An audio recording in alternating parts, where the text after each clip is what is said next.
Master data क्या होता है? Creating equipment, changing equipment and displaying equipment details. ठीक है। तो हमेशा की कोड के अंदर I01 है तो क्रिएट होगा, I02 है तो चेंज होगा, I03 है तो डिस्प्ले होगा। Key field to understand equipment category, technical object, manufacturer, location and serial number. आज हम जब क्रिएट करने जाएंगे लॉग नंबर या इक्विपमेंट, तो हम ये सारे ऑप्शन फील्ड देखेंगे कि कहाँ कहाँ क्या क्या फिल करते हैं। ठीक है। Link between equipment and functional location. Link क्या है? फंक्शनल लोकेशन क्या है और इक्विपमेंट क्या है, और दोनों का लिंक क्या है एक दूसरे से? सर रियल जी थोड़ा लाइफ। सा कैमरे का व्यू ठीक करना। ये आधा दिखाई दे रहा है। मैं आधा दिख रहा हूँ? नहीं, ये जो फाइल खोली हुई है सर आपने। फाइल आपने वो क्या हुआ ना, वो जूम कर दिया इसलिए नहीं दिख रहा है। जूम आउट कीजिए, दिख जाएगा। Okay okay, sorry sir. मैं इसको थोड़ा जूम मैं भी कर देता हूँ। ठीक है, अब दिख ठीक। रहा है। हाँ जी हाँ जी हाँ जी हाँ जी। हाँ।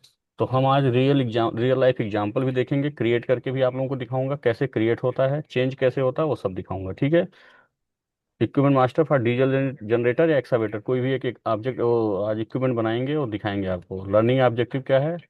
उम्मीद करूंगा कि आप लोग इस सेशन के बाद इतना तो जान ही जाएंगे कि लॉग नंबर में हम कहाँ कहाँ क्या क्या देख सकते हैं। ठीक है, क्रिएट तो नहीं कर पाओगे बट इतना तो पता ही चल जाएगा कि कहाँ कहाँ हमको क्या क्या दिखेगा। ठीक है। चलिए, equipment master in SAP PM किसके लिए बेनिफिशियल है? ये लिखा हुआ है। जो कोई भी इंटरेस्टेड हो सैप पीएम में, उन सबके लिए बेनिफिशियल है। ठीक, हमने इंट्रोडक्शन दे ही दिया है। आगे बढ़ते हैं। सैप पीएम क्या है? SAP PM plant maintenance is a core module in SAP that support the maintenance of technical system. ठीक है। मतलब मेंटेनेंस के लिए, बेसिकली हम मेंटेनेंस सपोर्ट के लिए इसको हम टेक्निकल सिस्टम हमने सैप पीएम का बना रखा है। ठीक। And equipment, it helps organization ensure the reliability, availability and performance. अगर सैप पीएम का मॉड्यूल ना हो तो हम ये अपने इक्विपमेंट में ना रिलायबिलिटी चेक कर पाएंगे, ना अवेलेबिलिटी कहाँ है, ना परफॉर्मेंस उसका हम समझ नहीं पाएंगे। आप फिजिकल एसेट बाई इनेबलिंग। अब फिजिकल एसेट इनेबलिंग क्या है? जैसे कोई भी नया इक्विपमेंट आएगा, सपोज करो एक्सावेटर आता है, जनरेटर आता है, तो उसका लॉग नंबर जनरेट जब हम करेंगे तभी वो मास्टर डेटा होगा। करेक्ट। तो आज हम क्या देखेंगे, और जब तक हम इनेबल नहीं करेंगे इक्विपमेंट को तब तक ना उस पर कोई मेंटेनेंस हो सकता है। चाहे उसको आप जैसे मर्जी वैसे चलाओ, सिस्टम जनरेटेड मेंटेनेंस नहीं आएगा। उस पर कोई वर्क आर्डर या प्लानिंग नहीं कर सकते, कोई एग्जीक्यूशन नहीं होगा, कुछ भी बुकिंग नहीं होगी, कोई खर्चा नहीं होगा। इक्विपमेंट मॉनिटरिंग एंड एनालिसिस, और साल 6 महीने में जब भी आपको मॉनिटरिंग या एनालिसिस कुछ करना हो कि क्या परफॉर्मेंस रहा, तो परफॉर्मेंस नहीं चेक कर पाएंगे बिना इक्विपमेंट मास्टर के। ठीक। Integration with some integration with other modules like material manage and finance. अब हमारा पीएम सिर्फ अकेला नहीं है, उसके साथ मॉड्यूल भी कनेक्टेड है। जैसा कि आप लोग जानते हैं, हम मटेरियल इशू करते हैं, मटेरियल मैनेजमेंट का ही पार्ट है वो। ठीक। और कास्टिंग उसकी हम देखते हैं फाइनेंस के पार्ट के थ्रू। तो ये सारे मॉड्यूल लिंक्ड हैं, इंटरलिंक्ड हैं। What is equipment in SAP PM? तो in SAP PM equipments refer to an individual physical object. ठीक। अब फिजिकल ऑब्जेक्ट क्या है? जैसे भी कोई भी इक्विपमेंट आता है साइट पे, वही फिजिकल ऑब्जेक्ट हुआ और वो इक्विपमेंट हुआ। स्पेयर की बात नहीं कर रहा हूँ, सिर्फ और सिर्फ इक्विपमेंट की बात कर रहा हूँ मैं। ठीक है। That is maintained independently, example include machines, motor vehicles. ठीक है। Compressor, generator, etc. Each equipment है जो यूनिक आइडेंटिफिकेशन नंबर, जिसे हम लॉग नंबर कहते हैं। Correct. On master data record, while store all relevant information about the asset for maintenance history and cost tracking। हम log number पे ये सब देखते हैं। मेंटेनेंस कब हुआ वो भी चेक कर सकते हैं, हिस्ट्री क्या है, कब कब क्या क्या बुक किया आपने वो भी दिखेगा, और कास्ट की ट्रैकिंग भी होगी कि आपने कितना खर्चा किया हुआ है। क्योंकि मैंने अभी पहले भी बताया है कि इसके शायद पीएम से एमएम भी मॉड्यूल लिंक है और आपका एफआई भी लिंक है। ठीक। अब हम फंक्शनल लोकेशन और इक्विपमेंट, दो चीज़ें होती हैं हमारे यहाँ। इक्विपमेंट हो गया ऑब्जेक्ट, जैसे मूविंग ऑब्जेक्ट जो भी हैं, और फंक्शनल लोकेशन हो गया जैसे आपका वर्कशॉप, आपका ऑफिस एरिया, आपका प्लांट लोकेशन। सपोज करो हार्डवेयर प्लांट कहीं थोड़ी दूर पे अलग लगा हुआ है, तो वो आपका एक अलग फंक्शनल लोकेशन है। कोई साइट का स्ट्रेच है, वो अलग फंक्शनल लोकेशन है।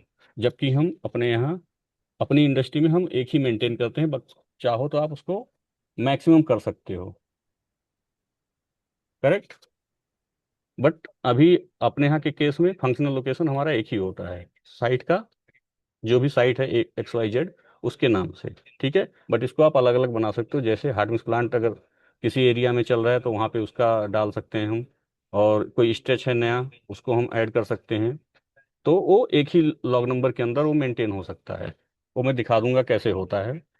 तो डिफरेंस यही है दोनों में, कि ये specific technical object with a unique ID, जैसे हमारा लॉग नंबर। और फंक्शनल लोकेशन क्या है, a structured location in the plant where technical object can be installed. मतलब कि हमारा लॉग नंबर कहाँ पे इंस्टॉल्ड है वही हमारा फंक्शनल लोकेशन है। उम्मीद है क्लियर हो गया होगा आप लोगों को। और मूवमेंट में क्या है, can be moved across location, हमारा ऑब्जेक्ट कहीं भी मूव कर सकता है। और functional location usually fixed in place, एक ही जगह पे रहेगा, ठीक। एग्जाम्पल DG सेट, एक्सावेटर, और ये functional location pumping station, production line. अब हम प्रोडक्शन लाइन वाले तो हैं नहीं, बट आप मान सकते हो कि प्रोडक्शन लाइन होगी, ठीक है। या फिर आप कर्सर का लोकेशन ले सकते हो सिंपल समझने के लिए, ठीक। या डंपिंग एरिया या वर्कशॉप, जो भी आप यहाँ लिखना चाहो। यूज केस क्या है, ट्रैकिंग इंडिविजुअल मशीन हिस्ट्री और organizing plant hierarchy and structure. हम इससे ये समझेंगे कि इसकी हायरार्की कहाँ है, कहाँ इंस्टॉल्ड है। In summary, equipment object being maintained, functional location place where it is maintained, ठीक। Why equipment master data is critical in maintenance planning and execution. तो हम यहाँ देखें, in act as foundation of maintenance task, notification, order and plan. इसलिए हमारा master data जरूरी होता है, क्योंकि हमारे इसी इसी मास्टर डेटा के ही बिहाफ पे सारे ऑर्डर जनरेट होंगे, सारे प्लानिंग करनी है, ठीक। अब प्लानिंग इन द सेंस कि कहाँ मूव करना है, कहाँ नई रिक्वायरमेंट है, ये सब भी इसी में आएगा, ठीक। Enables tracking of maintenance history, जैसा कि आप लोग जानते हैं, हमने कई बार किया हुआ आप लोगों के सामने। कैसे हम मेंटेनेंस हिस्ट्री निकालेंगे, डाउन टाइम क्या है, ब्रेक डाउन ऑर्डर के थ्रू, कि कब से कब तक ब्रेक डाउन रहा, ये भी दिखता है अगर ब्रेक डाउन ऑर्डर मेंटेन हो सही से तो। Helps in preventive maintenance scheduling based on usage on or time, मतलब यूज के हिसाब से, जैसे कि आवरली वर्किंग, ठीक है। अब यूज बेस्ड ऑन यूजेज है ये। और टाइम क्या है, जैसे 6 महीने आइडल रहा तब भी मेंटेनेंस कर लिया, तो ये तो टाइम बेस हो गया। और यूजेज बेस, कितना आप रन कर रहे हो उसको, कितना चला रहे हो उसके भी हाथ पे। Support spare parts planning and cost allocation, आप इसकी भी कर सकते हो, प्लानिंग की क्या लगने वाला है आगे, ठीक। Improve decision making by providing reliable technical and operational data, कि भाई कितना घंटा चल गया तो क्या सर्विस हो सकती है, वो सब दिखता है, सब समझ में आता है उससे। Equipment master overview, definition and purpose of equipment, ठीक। तो ये सब हमने देखा, ये सब हमने बताया हुआ है ऑलरेडी। अब हम आपको बताना चाह रहे हैं कि एक इक्विपमेंट के अंदर क्या क्या फील्ड्स होते हैं और क्या क्या मेंटेन करना जरूरी होता है, ठीक है। इक्विपमेंट कैटेगरी है, जैसे कि हमारा कंस्ट्रक्शन इक्विपमेंट है, या रोड रोड इक्विपमेंट है, या LMB है, या मोटरसाइकिल है। ये टाइप ऑफ इक्विपमेंट कैटेगरी हो गई, ठीक। टेक्निकल ऑब्जेक्ट क्या है, उसका ऑब्जेक्ट क्या होगा, ठीक है, या सीरीज उसकी क्या बनेगी। मैन्युफैक्चर एंड मॉडल, कि हम इसमें क्या लिखते हैं, मतलब किस कहाँ से हमने इसको, मतलब कौन मैन्युफैक्चरर है इस इक्विपमेंट का, वो हम यहाँ देते हैं। इक्विपमेंट नंबर, तो sorry, manufacture and model number. और सीरियल नंबर में हम जो भी सीरियल हो उस मशीन का वो देते हैं। लोकेशन एंड वर्क सेंटर, ये भी हम मेंटेन करते हैं, और फंक्शनल लोकेशन लिंक करते हैं उसके साथ, ठीक। Maintenance plant and planner group, ये भी हम मेंटेन करते हैं। ABC indicator and startup date, ये सारी ये सारे डिटेल्स हमारे लॉग नंबर जनरेशन के टाइम पे मस्ट है, इनपुट देना ही देना होता है, करेक्ट। तो अब हम आपको यहाँ पे एक बना के दिखाते हैं, जिससे आप लोगों को क्लियर विजिबिलिटी के साथ समझ में आएगा कि हमारा इक्विपमेंट में ये सब डेटा कहाँ कहाँ आते हैं, ठीक है। तो हम चलते हैं अपने टेस्ट सर्वर पे, एक हम आपको लाइव एग्जांपल दिखाएंगे।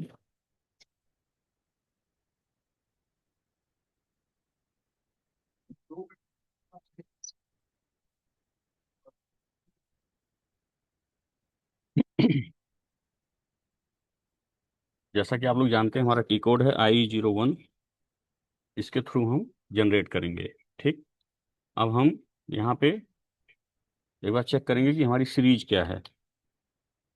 जैसे हमको एक्सावेटर जनरेट करना है,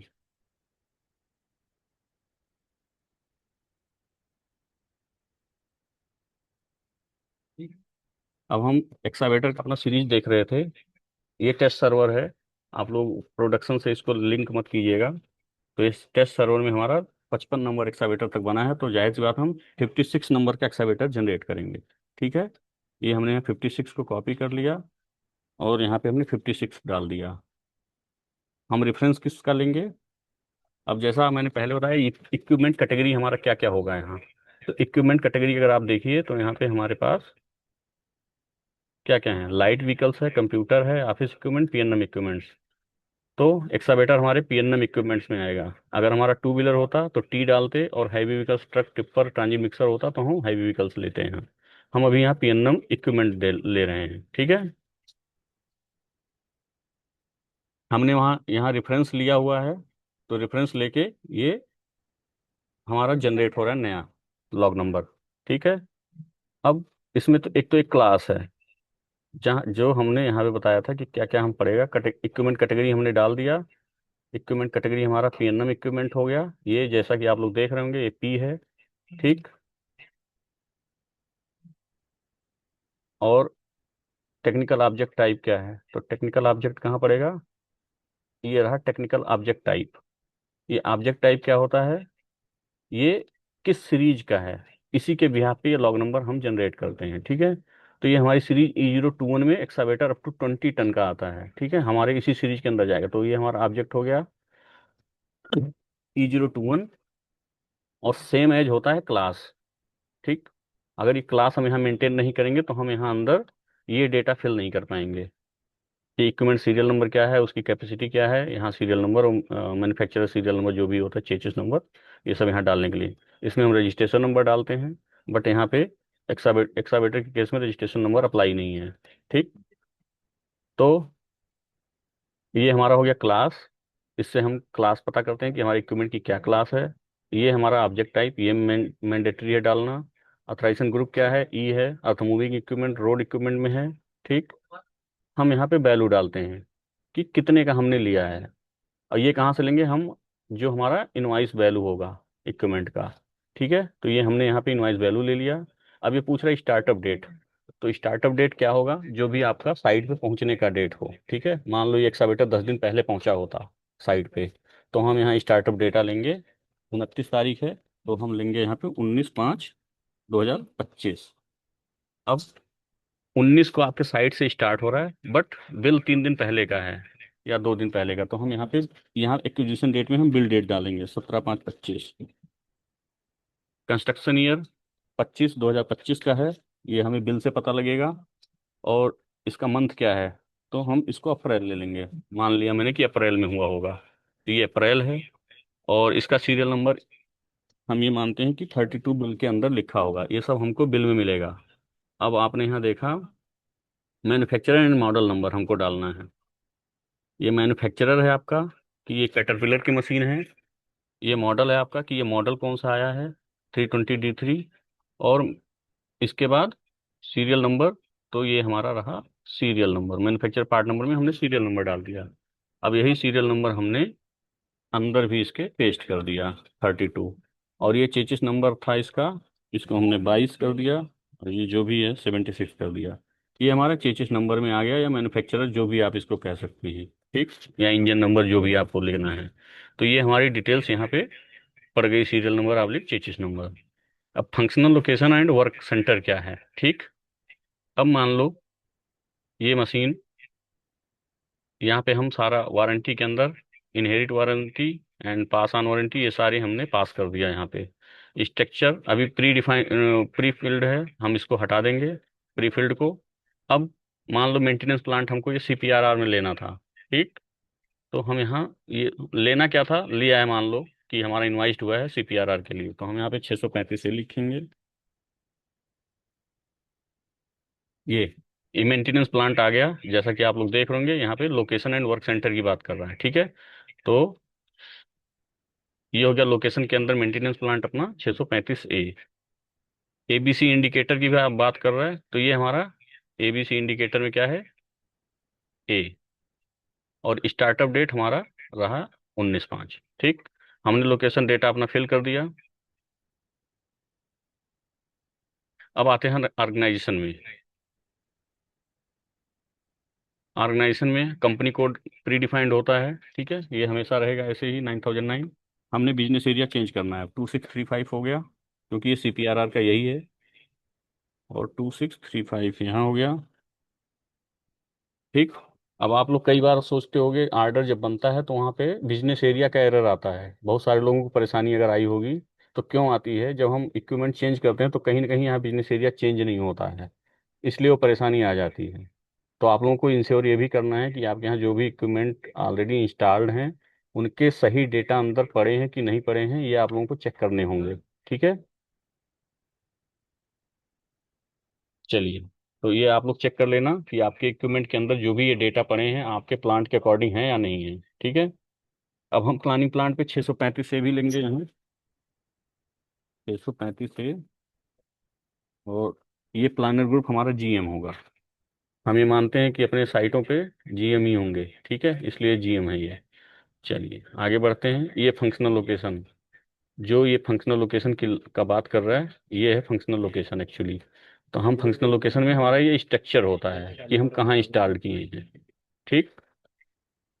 यहाँ पे हम अपना कॉस्ट सेंटर में आएंगे और 26 मेंटेनेंस प्लांट में 635A लिखेंगे क्योंकि हमको 635A का ही चाहिए। हमने ले लिया और ये सेलेक्ट कर दिया। ठीक। अब हमारा ये सारा डेटा आ चुका है यहाँ पे। अब हमें देखना है, ये सारे भी डेटा अंदर आ गए हैं। अब हमें देखना है कि एंट्री करने के लिए, जो जिसे हम लॉग सीट एंट्री कहते हैं, तो लॉग सीट एंट्री करने के लिए यहाँ पे सारे हमारे काउंटर मेंटेन हैं या नहीं है, ये हमें इंश्योर करना है। अगर ये काउंटर्स नहीं रहेंगे, जैसे ब्रेकडाउन का काउंटर नहीं बनेगा, HHD का काउंटर नहीं बनेगा, आइडल का, मेंटेनेंस का, प्रोडक्शन आवर का, प्रोडक्शन क्वांटिटी का, शिफ्ट का, वर्किंग का, तो ये आप कभी भी इसमें लॉग सीट एंट्री नहीं कर पाओगे। ठीक है।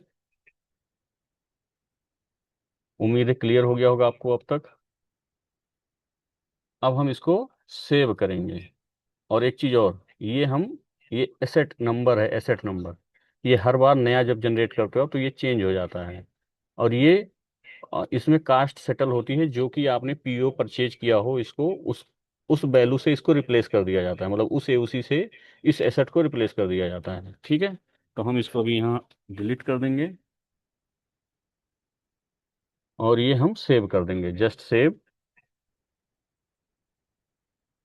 और अब आप देखेंगे इसका लॉग नंबर E0210056 और एसेट नंबर 8106 004 ये जनरेट हो गया। ठीक। अब इसे हम क्या कहेंगे, हमारे मास्टर में एक और इक्विपमेंट ऐड हो गया है। अभी तक 55 ही था। अब अगर मैं आपको बैक करके यहाँ से दिखाऊं तो ये आपको 56 आ गया है। ठीक। 56 आ गया है 635A के अंदर। ठीक। तो ऐसे हम लॉग नंबर को क्रिएट करते हैं। अब क्रिएट करना तो मैंने आपको दिखा दिया। अब क्रिएटिंग I051, ओ सॉरी 01 लाइव डेमो मैंने आपको स्क्रीनशॉट के थ्रू लाइव दिखा दिया है। ठीक है। चेंजिंग इक्विपमेंट चेंज भी दिखा देता हूँ कैसे चेंज होता है।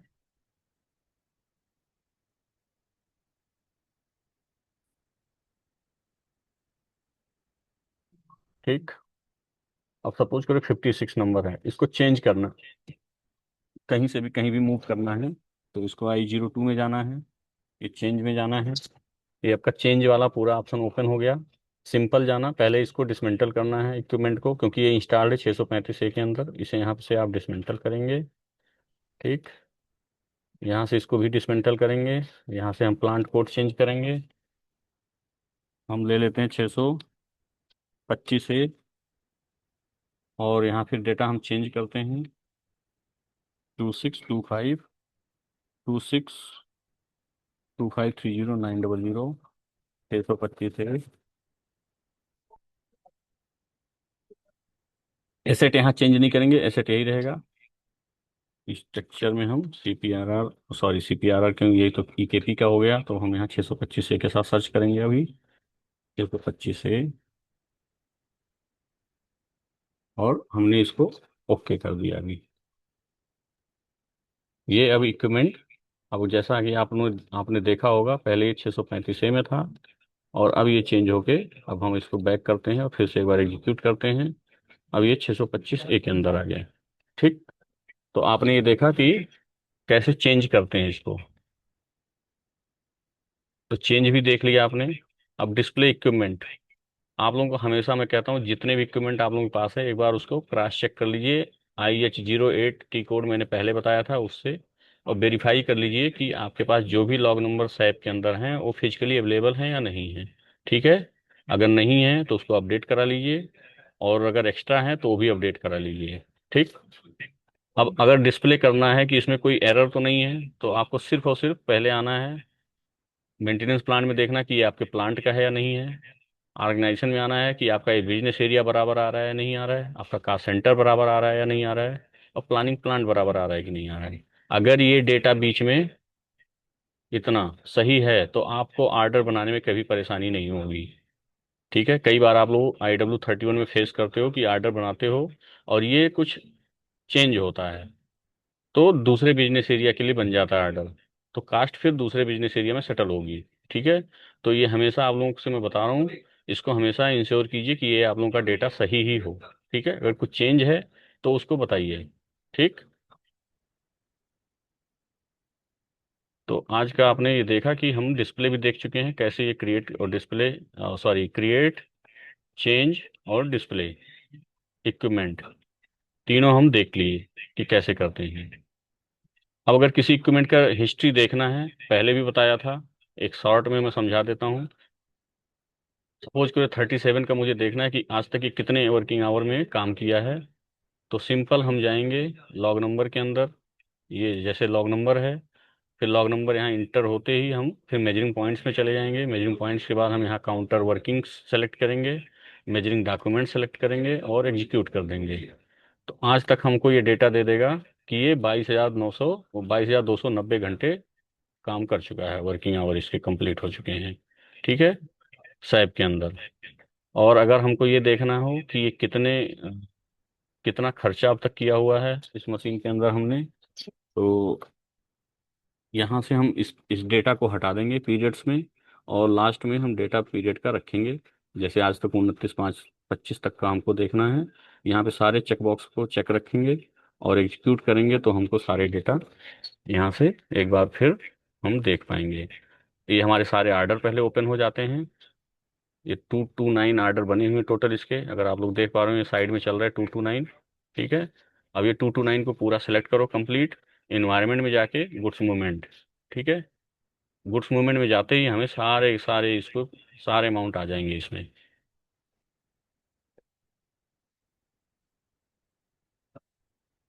आज तक हमने इसमें कितना, 24 करोड़, 24 लाख, इकाई, दस, सैकड़ा, हजार, 10,000, लाख, 10 लाख, करोड़, 2,40 लाख रुपए हमने आज तक इस एक्सावेटर में खर्च किए हुए हैं। ठीक है, इंक्लूडिंग HSD एंड ऑल। ठीक। तो ऐसे हम हिस्ट्री देखते हैं। अब अगर अगर इक्विपमेंट नहीं होता तो ये हिस्ट्री हम नहीं देख पाते। ठीक है।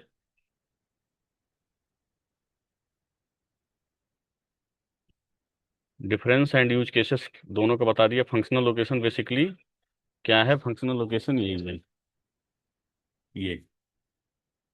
अब जैसे आपको यहाँ पे एक एग्जांपल मैं दूं, कैसे फंक्शनल लोकेशन किसी एक प्लांट के लिए एक ही अलग अलग हो सकते हैं। मैं एक जस्ट थोड़ा सा समराइज करके बता देता हूँ कैसे दिखता है एक एग्जांपल के साथ।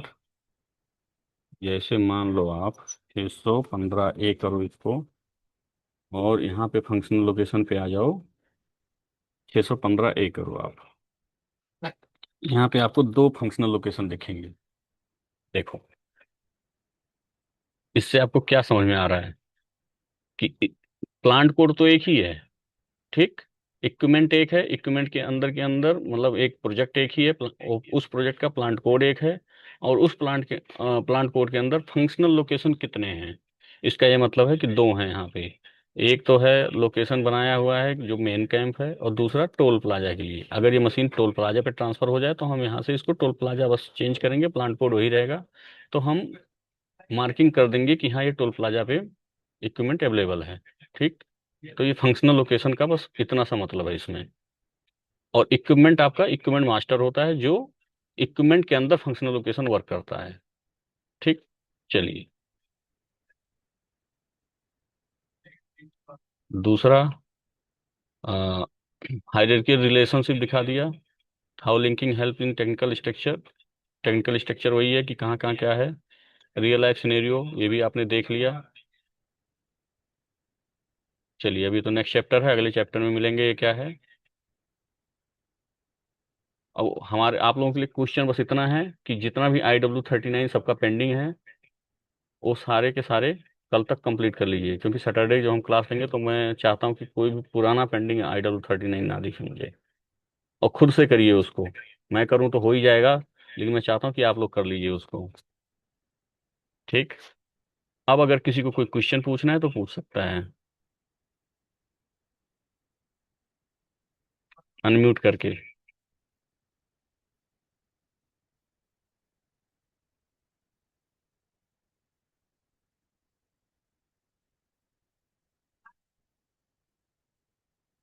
किसी को कोई क्वेश्चन है तो पूछ लीजिए, क्योंकि आज की क्लास हमारी ओवर होने को है। लिस्ट जो निकाली। हेलो। लिस्ट लिस्ट देखना है। हाँ। चलो जैसे आप। IH08 में देखे थे ना सर। बिल्कुल, IH08 में शुरू से दिखा देता हूँ। हाँ। ये IH08 पे आओगे, ऐसे IH08 ये टी कोड यहाँ लिखोगे, IH08। और कुछ नहीं, आपको जैसे यहाँ। एक्सवेटर का बस देख। हाँ तो एक्सवेटर का, हाँ तो अच्छा। सिर्फ अगर एक्सावेटर तो ये इक्विपमेंट आ रहा है। आपको सीरीज पता है कि एक्सावेटर का सीरीज क्या है? E021। तो यहाँ सिंपल हाँ। E021 और आगे स्टार मार्क लगा दो ऐसे। आगे स्टार मार्क लगाओगे तो आपको सारे, अब आपको आपके प्लांट का मैं दिखाता हूँ। ये 625A ले लो बस, और 625C। तो कहने का ये मतलब है कि हम पूरे प्रोजेक्ट, इंटायर प्रोजेक्ट हमने कवर कर लिया 625A से लेके 625C तक। ठीक। मेंटेनेंस प्लांट में डाल दिया और हमने यहाँ पे एग्जीक्यूट कर दिया।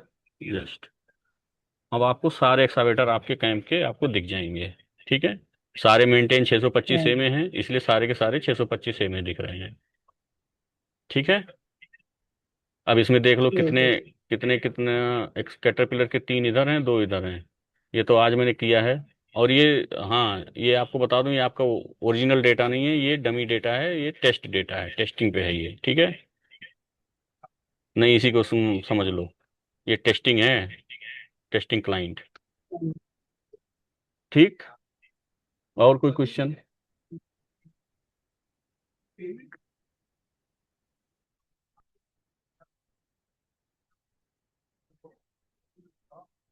भाई धीरज आ चुके हो क्या?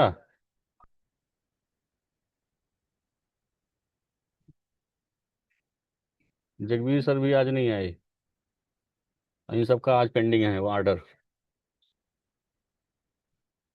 चलिए ठीक है फिर, आज की क्लास ओवर करते हैं। आप लोग जाइए, एंजॉय कीजिए। ठीक है sir. Okay. Thank you so much सबका, आप लोग आए।